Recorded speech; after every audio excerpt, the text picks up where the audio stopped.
të flasim në këto momente përse përket ftesës SBA-ve për Shqipërinë për të marrë pjesë në bordin e paqes për Gazën, ashtu si kundër edhe lajmërova në fillim të këtij edicioni, do të kemi në komunikim të drejtë për drejtë zotin Fatmir Mediu nga Partia Republikane dhe deputet. Faleminderit zoti Mediu.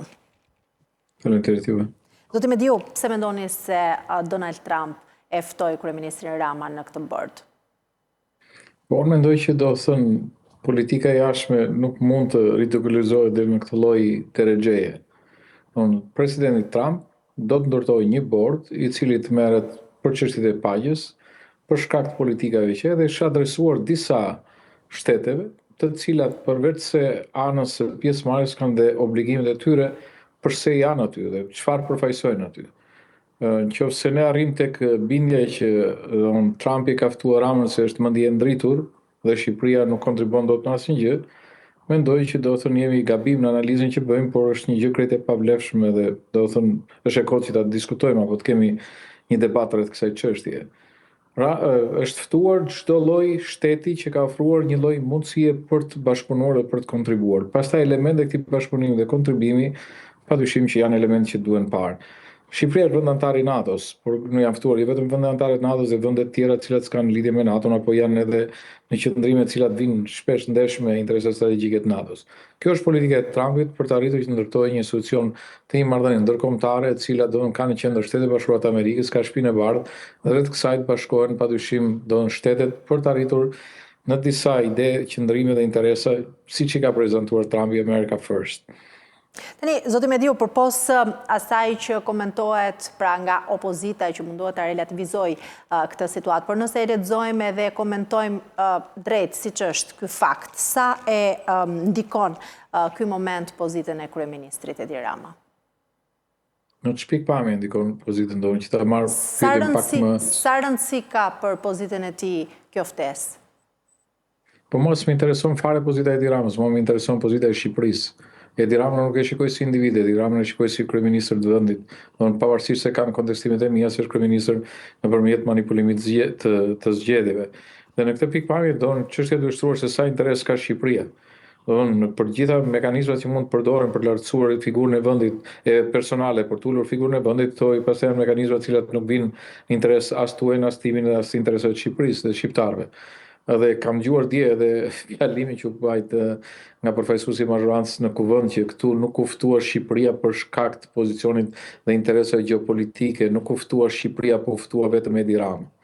Këto janë ca kapërcime do nga rroj shoku inversi, njëri në një kohë sepse të tjerat nuk kanë vlerë.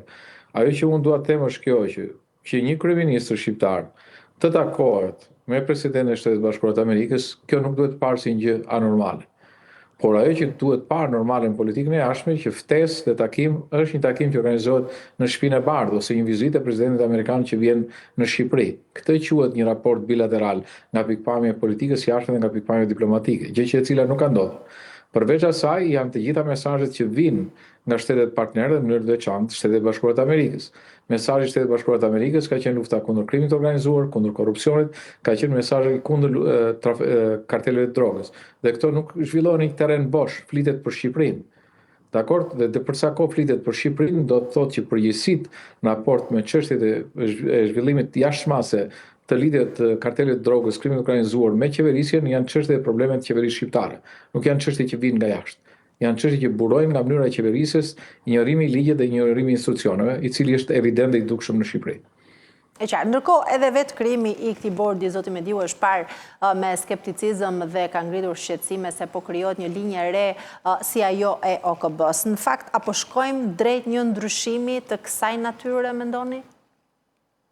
Ajo që dua të them është kjo që kemi disa lëvizje tektonike në politikën e jashtme, do të thënë në sferën globale. Edhe një lloj shifting të gjeopolitikës i cili padyshim ka dhe të papriturat e veta. Por nëse do kishim lexuar mesazhet e Trumpit dhe përfaqësuesve të tij që në moment që ata u nominuan e tjerë, politikat kanë qenë të qarta. Politika e Shtetit Bashkuar të Amerikës ka njohur si kundërshtar të vetin padyshim Kinën. Për shkak ekonomie, për shkak do të thënë forcë ushtarake të tjerë, dhe është përpjekur gjithkohës në dy mënyra. E para njëherë të izolojë në marrëdhënie që ka tentuar të krijojë në influencat geopolitike dhe ekonomike do të në zonat ndryshme, e dyta në aleatët që e ka pasur, do të duke u përpjekur t'i largoj nga ky bosh të marrëdhënies, e treta për t'i shkatruar së sulmuar atje ku ata kanë peshë dhe influenca Kinës është e madhe. Dhe biles ka tërhequr një vëmendje me Nation Defense Authorization Act edhe për Ballkanin që duhet ta lexojmë ta përkthejmë mirë. Unë e para është lufta kundër korrupsionit, i cili kërkon një platformë të qartë nga Departamenti i Shtetit për atë çka zhvillohet në rajonin e Ballkanit, çështjet e demokracisë e tjera, raporti që ka vendet e Ballkanit në pikpamjen gjeopolitike, pikërisht me ndërhyrjet, tendencat, kontrollin që ka Kina edhe Rusia në rajonin e Ballkanit, po dhe qeverisje të cilat janë bashkëpunim me to. Dhe për kësaj unë mendoj filloj politika jone jashtme, qoftë parlamentare, po qoftë edhe qeveritare. Dhe përsa i përket politikës tonë pra Shqipërisë në këtë kuadër të këtyre zhvillimeve të fundit, ku duhet të orientohet Shqipëria? Po Shqipëria duhet të vlerësojë një fakt që duke qenë vend antar i NATO-s duhet di se sillet si vend antar i NATO-s. Dhe nuk është sjell deri tani. Dhe unë po e shtroj fare thjesht. Janë zhvilluar disa samite dhe Shqipëria asnjëherë nuk ka paraqitur në NATO një platformë të qartë apo një qendrim të qartë për sa i përket kërcënimeve dhe problemeve të sigurisë që ka rajoni i Ballkanit. Bile s'ka qenë aktor tërësisht terciar, nuk ka qenë një aktor primar. Dhe unë mendoj që e rëndësishme Shqipëria zhvilloi një dimension NATO në rajonin e Ballkanit për të krijuar një raport të qartë, të analizës sigurisë politike me vendet e tjera anëtare të NATO-s, për të krijuar të quhet deteranca politike, në mënyrë që një zë më i përbashkët i vendet të rajonit dhe në mënyrë të veçantë Shqipëria se ka dhe interesa kombëtare që lidhen me Kosovën apo me shqiptarët në vendet e tjera të rajonit, duhet të jetë, do të thënë, një nukël i cili duhet patjetër ta zhvillojë në drejtimin e dur këtë lloj qendrimi. Edhe fiton më tepër si temën qasje, më tepër peshë në diskutimet që bëhen pastaj NATO dhe interesi i NATO-s ka shi rajonit Ballkanit. E dyta është, do të thënë, politika e mbrojtjes. Unë do të thënë, para aq sa njoh në atë fushë, do të thënë, duhet të lëmë arrin dhe çmendurinë që ne po ndërtojmë një mbrojtje, do të thënë, duke në mënyrë të independente. Nuk kemi ne as aftësitë financiare, as nivelet operacionale për të ndërtuar dhe quhet mbrojtja e independente e Shqipërisë. Por as nuk duhet 100% të ecim tek ideja që artikulli 5 na i siguron që të gjitha. Ne duhet patjetër të ndërtojmë një deterancë ushtarake duke ecur në smart defense dhe një politikë të përbashkët në joint procurement me vendet anëtare të NATO-s për ndërtuar një raport përbashkët operacional dhe ndëroperacional në rajonin e Ballkanit dhe mundësisht të ftojmë në këtë qasje të industrisë ushtarake dhe industrinë ushtarake amerikane, ose atë quhet industria e mbrojtjes amerikane apo dhe partnerë tjerë europian. Në mënyrë të përbashkët për t'i bërë më të qëndrueshme, t'i zhvillojmë në mënyrë më të drejtë dhe të ndërtojmë ndoshta edhe një ekonomi të një shkallë të caktuar, duke hequr dorë nga ëndrat e pazaret e vogla të cilat nuk sjellin asnjë lloj vlere të shtuar në nivelet që kërkojnë forcat armatosur të Republikës së Shqipërisë apo dhe të vendeve të tjera të NATO-s në rajonin e Ballkanit. Nëse ndodhemi në dilemën Europë-SBA, cilës rrugë sugjeroni se duhet i orientohemi?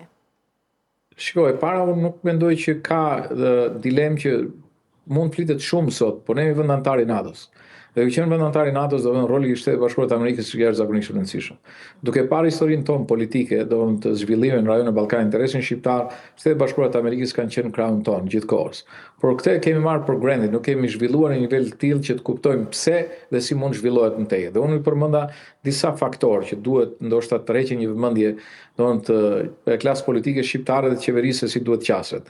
Nga ana tjetër, unë mendoj që Europa padyshim është e ardhme jonë, jemi pjesë e Europës. Por Europa është në një lloj, si themun, reaction mode, pra është në një pozicion reagues më tepër se një proaktiv, për të arritur të kuptojë para, a vlen as vlen marrëdhënie me Shtetet Bashkuara të Amerikës. Nëse vlen kjo marrëdhënie me Shtetet Bashkuara të Amerikës, kush janë limitet e veprimit? Nuk mundet do të thonë që kemi një Bruksel me deklarata dhe qëndrime kaotike të vendeve anëtare të Bashkimit Evropian në raportet me ato përcaktime që bëjnë Shtetet Bashkuara të Amerikës. Dhe brenda saj duhet analizuar, do të thënë në pikpamje çik më gjerë sa momenti, kërkesat dhe problemet që parashtrohen, do të thënë nga Shtetet Bashkuara të Amerikës. Unë jam vlerësues për faktin që pa presidentin Trump nuk do të ishte bërë, nuk do ishte marrë qendrim për të investuar 5% në mbrojtje, që nuk është vetëm mbrojtje drejt për drejt, se është 3% mbrojtje pjesa tjetër në infrastrukturë, por edhe për t'i dhënë një aftësi, do të thënë, ushtarake dhe mbrojtëse sa më të mirë vetë Bashkimit Evropian. Dhe nga ana tjetër pasaj në interesin ekonomik dhe geopolitik që duhet ketë Europa. Qasja në raport të njëjtë, do të thënë, po ju kujtoj një fakt. Do në qoftë se ju kujtohet takimi që ka pasur presidenti Trump me Merkel, për sa i përket Nord Stream 2-shit, linjës gasillësit që vinte nga Rusia nëpërmjet veriut në Gjermani. ka qenë kërkesë e hapur e tij që duhet ta ndalonte këtë projekt sepse ajo fuqizonte ekonomikisht dhe ushtarakisht Rusinë, e cila pastaj nga ky lloj fuqizimi bëri atë që bëri me Ukrainën. Pastaj vim në një çështje tjetër që duhet analizuar. Kjo që po ndodh në Ukrainë, kemi ndonjë plan paqe nga ana e Europës? Ne jemi gjithmonë në momentin që themi që duhet patjetër të mundet Rusia. A kush është mënyra për ta mundur Rusinë? Kush janë ato që ofron Europa e tjera apo NATO përgjithsisht? Këtu prapë kemi pikpyetjet e qarta nga shumë vende dhe nga NATO. Kurse presidenti Trump është futur në proces paqe që unë mendoj padyshim duhet ketë një negocim shumë më të mirë me Bashkimin Evropian, por kjo nuk do të thotë që Bashkimi Evropian duhet pres se çfarë duhet vi nga ky proces paqe që ofrojnë Shtetet Bashkuara të Amerikës. Edhe në çështjen e Groenlandës e tjerë, unë mendoj që duhet parë në një këndvështrim të përbashkët negociator në mënyrë që mos shkojmë në marrëdhënie konfliktuale siç po dilet her pas here në qendrime ndryshme, por në një marrëdhënie zgjidhjeje se çfarë ofrohet për ta pasur Groenlandën në një nukël të fuqishëm sigurie, jo vetëm për Shtetet Bashkuara të Amerikës, por edhe për Bashkimin Evropian dhe për vendet e NATO, sepse vërtet është një element shumë i rëndësishëm nga pikpamja ushtarake, nga pikpamja ekonomike, edhe nga pikpamje të tjera të cilat do të thonë janë parashtruar që në fillim nga administrata e Trump. Pra, dhe kush është roli që kemi Europa apo dhe ne në raport me ata që fillojnë dhe konsiderojnë si partnerë her pas here, me Kinën. Në qoftë se do të thonë flasim për standarde tegra apo standarde do të thonë jo normale që vinë nga Shtetet Bashkuara të Amerikës, unë nuk mendoj që Europa duhet të jetë e kënaqur me standardet që vinë nga Kina, sepse është një rivalitet i cili ka shkatruar ekonominë e Bashkimit Evropian, i cili s'ka qenë një rivalitet konkurimi i ndershëm në gjitha pikpamjet, por ka dhe një risk shumë të madh. Dhe kujtoj këtu tënin e ish sekretarit përgjithshëm NATO Stoltenberg, i cili tha që nuk duhet që për interesa afat shkurtra ekonomike, përfitimin ekonomik, në çesim interesat afat gjata të sigurisë të vendeve anëtare të NATO-s.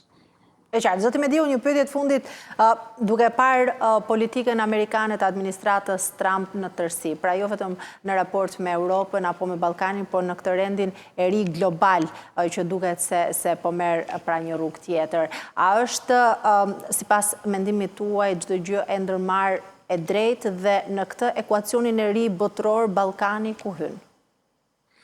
Unë do të roja shumë që ta dija t'ja përgjigjen juve, por po ju them që ajo që shikoj është që ka një lëvizje shumë të fuqishme në Shtetet Bashkuara të Amerikës në raport me çështjet e sigurisë dhe interesit ekonomik. Trump në interesat ekonomike ka vendosur që t'i ofrojë amerikanëve jo një ekonomi konsumatore, por një ekonomi produse. Shtetet Bashkuara të Amerikës kanë pas do të thënë 35 deri në 40% të manufacturing, të prodhimit e të manufakturimit të gjitha elementet që lidhen me këtë. Dhe sot janë nivelin 5-6%. Për shkak sepse është çuar më tepër drejt Kinës apo vendeve tjera. Qoftë edhe në pikpamjen e teknologjisë, do të thonë know-how ka qenë në Shtetet Bashkuara të Amerikës dhe zhvillimet kanë qenë më tepër në Tajvan apo edhe në Kinë. Dhe kjo ka krijuar një lloj deficiencë në mënyrë të padiskutueshme, do të thonë në problematikën që ka sot siguria apo ndarjen që është bërë në botë e cila nuk është më unipolare. Po ju them edhe një gjë të fundit, për shembull, ka qenë gjithmonë një rezervë strategjike e naftës e vendosur prej kohësh që nuk prekej nga Shtetet Bashkuara të Amerikës. Por vetëm mënyra zhvillimi ekonomik dhe potenciali i naftës dhe i gazit të Shtetet Bashkuara të Amerikës kanë nxjerrë atë në plan të parë, një nga fuqitë më të mëdha. Dhe është cënuar dhe kjo rezervë e cila konsiderohej pa cënueshme për shkak të nevojës së zhvillimit ekonomik me hapa dhura apo me ritme dhura nga ana e Shtetit Bashkuara të Amerikës. Nga ana tjetër, do të thënë, unë mendoj që në pikpamje të sigurisë padyshim që vlen NATO, por vlen NATO si një partneritet. Kur ishim në takimin e Asamblesë Parlamentare të NATO-s në Washington përpara një muaji me kolegë tjerë të parlamentit, Mark Turner, i cili është kryetari i komisionit i delegacionit amerikan, tha, ne asnjëherë nuk kemi qenë garantor të sigurisë të Europës apo të vendeve tjera të NATO-s. NATO si kompleks, si aleancë, është garantore e sigurisë. Dhe në këtë pikpamje do të thotë që gjithë secila pjesë duhet luajë rolin e saj. Deri tani kemi pasur deficienca nga pikpamja ushtarake jashtëzakonisht të mëdha. Pra NATO nuk mund të ishte vetëm një klub diskutimi politik, por duhet të ishte një strukturë operacionale ndërvepruese ushtarake ku secili kontribonte për të ndërtuar një sistem, qoftë për vendin e vet, qoftë edhe për NATO-n, për të qenë një forcë e cila përballon të gjitha sfidat, sidomos për zhvillimin që ka Kina, Rusia, Irani apo edhe Korea e Veriut apo edhe vende të tjera. Pra në këtë pikpamje do të thonë, unë mendoj që dëshira për të pasur një Amerikë të fortë nuk e shbën interesin për të pasur një Europë të fortë. Po të vi pastaj në rajonin e Ballkanit, e them edhe një herë, duhet lexojmë se kush janë kërcënimet. Dorin t'ja u themi gjë që kam thënë në mënyrë të vazhdueshme dhe nuk reagon asnjë. Shqipëria është i vetmi vend antar i NATO-s që nuk ka Këshill Sigurisë Kombëtare. Nuk ka një analizë sigurisë kombëtare. Nuk ka një qendrim për sa i përket politikave të jashtme. Politikat e jashtme janë personale, dhe ajo që thatë ju për sa i përket bordit të paqes. Kryeministri po e çon në parlament. Prisni ju që do ketë një debat në parlament, përveç se do të thënë debatit banal siç u zhvillua dje, do të zhvillohet në një nivel më banal. Unë mendoj që kur merren qendrime të tilla, është e rëndësishme që presidenti i Republikës, edhe me kaq sa ka ky institucioni i sigurisë kombëtare, Këshilli i Sigurisë Kombëtare, tulet dhe të analizoj kush janë benefitet dhe kush janë humbjet.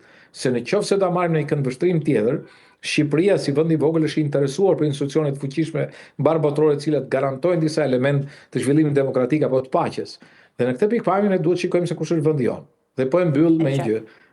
Pse nuk është Maqedonia pjesë e kësaj? Unë kam pas një komunikim me pjesën e qeverisë maqedonase, të cilët do të thonë janë interesuar dhe nuk kanë vendosur që të shpenzojnë $1 miliard për të qenë pjesë e bordit të paqes, sado e gjatë jetë kjo periudhë. Pra, do të thonë qëndrimet e vendeve merren raport me aq sa ta mban xhepi, me interesat e tua ekonomike dhe jo për interesat personale të individit, i cili sot është kryeminist, nesër nuk është kryeminist.